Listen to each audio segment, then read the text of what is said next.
MPR tanggal 15 Agustus. Ingat pidato saya?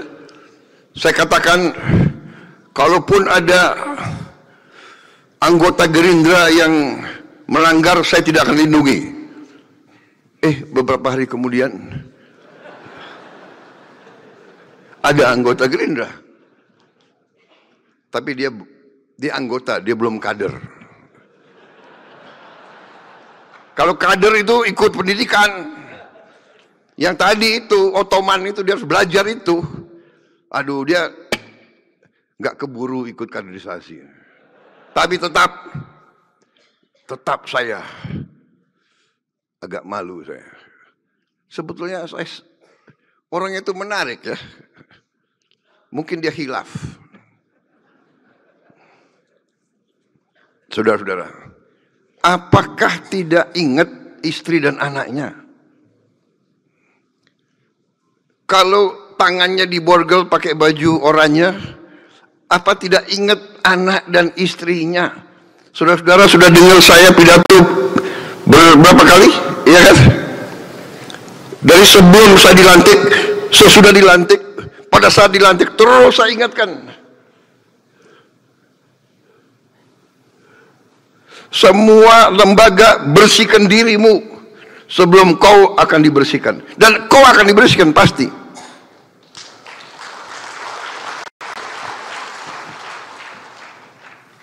Saya kasihan kadang-kadang, tapi apa boleh buat? Dapat laporan dari Jaksa Agung, dapat laporan dari penegak-penegak hukum yang lain. Pak, datanya begini Pak. PPATK laporan.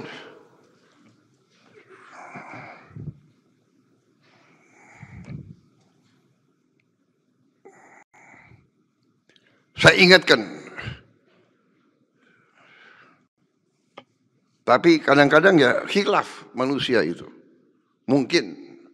Atau mengira pemerintah Republik Indonesia itu bodoh. Atau mengira bahwa pemerintah Republik Indonesia yang saya pimpin lemah. Atau mengira pemerintah Republik Indonesia yang sekarang saya pimpin bisa disogok.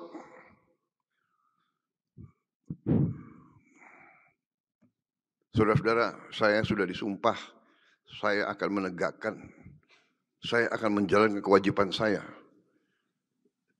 Karena saya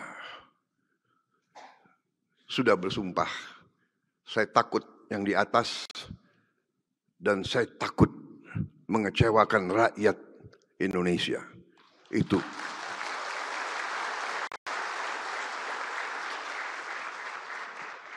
Saudara-saudara, bagaimanapun dengan berpegang teguh kepada Undang-Undang Dasar kita, di mana saya berpegang teguh kepada rancang bangun yang dibuat oleh pendiri-pendiri bangsa, saya percaya Undang-Undang Dasar 1945 adalah undang-undang yang operasional, adalah rancang bangun yang bisa kita gunakan sekarang. Saya perhatikan negara-negara yang sedang maju luar biasa. Mereka semua punya pasal-pasal pengaman yang saya katakan. Pasal 33, pasal 34 ini pasal-pasal pengaman. Kalau kita lihat di Undang-Undang Dasar kita yang sangat ringkas, tapi sangat menjawab masalah. Memang ada orang-orang pintar yang punya gelar-gelar tinggi. Saya yakin sebagian dari mereka memandang pendiri-pendiri bangsa kita sudah tidak relevan. Bung Karno, Bung Hatta, Bung Syahrir, Profesor Supomo, Muhammad Yamin, itu semua tidak relevan. Padahal mereka mengalami penjajahan. Mereka mengerti imperialisme yang mungkin anak-anak sekarang tidak paham.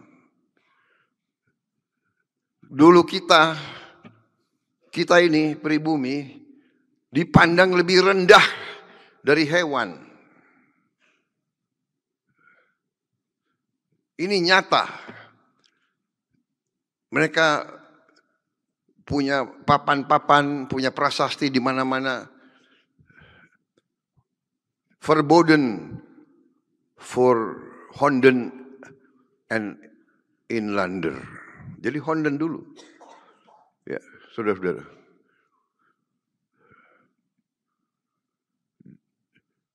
Pribumi dan anjing dilarang masuk.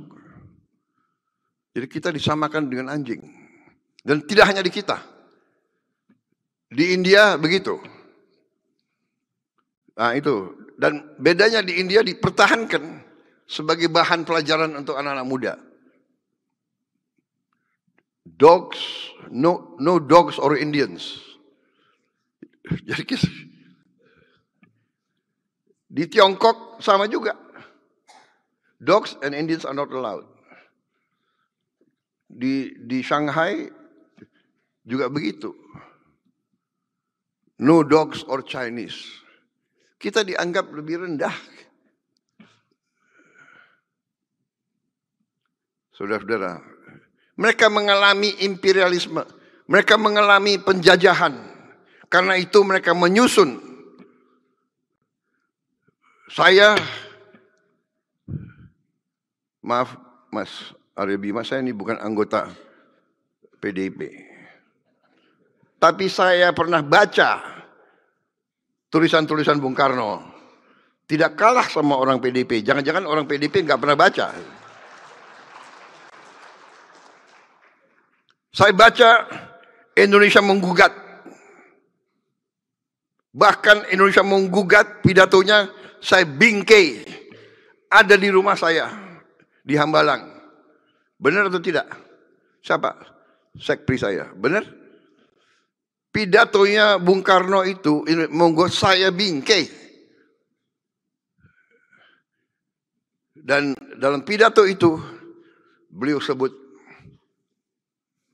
kekayaan kita diambil ratusan tahun. Dan beliau sebut komoditas. Dia sebut karetnya berapa, teh berapa, kopi berapa, timah berapa. Ada. Mas Arya pernah baca kan Indonesia menggugat? Pernah? Nanti saya uji loh isinya.